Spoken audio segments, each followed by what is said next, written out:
Okay, so we're finally on our last shape for volume and surface area is spheres, which, like to you, real life spheres would be like a baseball, a basketball, a tennis ball, any kind of ball, a beach ball. Okay, so in a sphere, spheres are pretty unique because spheres do not have a base. There's no base in a sphere. And so the only number that could be in there is going to be our radius, which we've talked about radius so much. So we know it's in the little circle. So we know like in the middle of the sphere is like a cutout of a little circle, and there's going to be a radius on there. And all you're going to have to do is plug that into our formulas. So what are our formulas? So our total surface area right here is 4 pi r squared. We know r stands for the radius.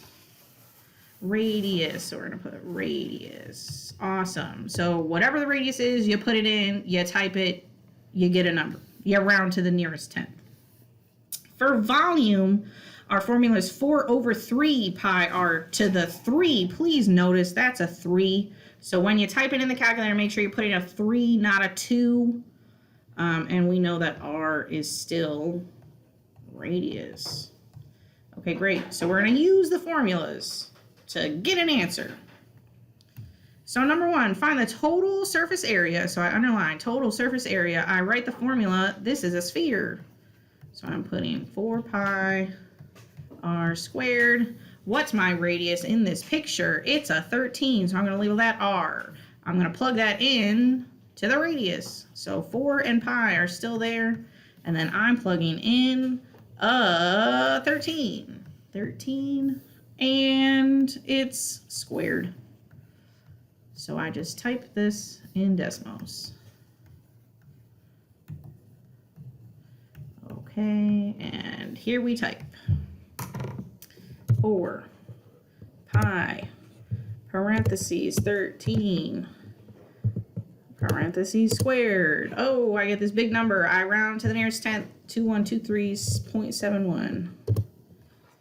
So we're writing 2123.71. Okay, rounding to the nearest tenth. Does the 1 make the 7 bigger or keep it the same? It's going to stay the same. So 2123.7, final answer. Easy. What's the radius? Plug it in, type it. Number 2, find the volume. So volume, we're doing 4 over 3 pi r to the 3 power. Make sure you put a 3 up in the exponent.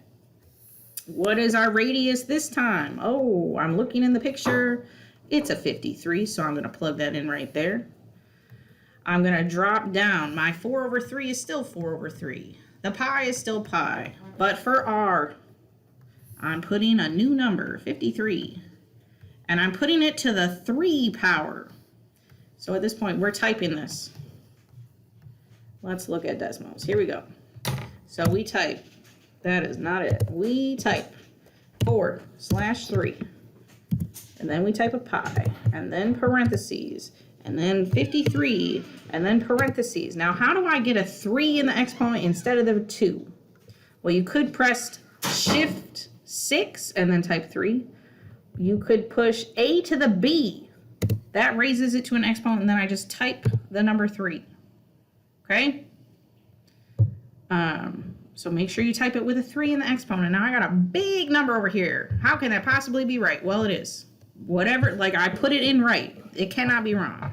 So 623,614.51. Oh, can I remember that? I don't know. 623,614.5. Oh, write it fast. 623,614.51. Does the 1 make the 5 bigger or keep it the same? It's going to keep it the same.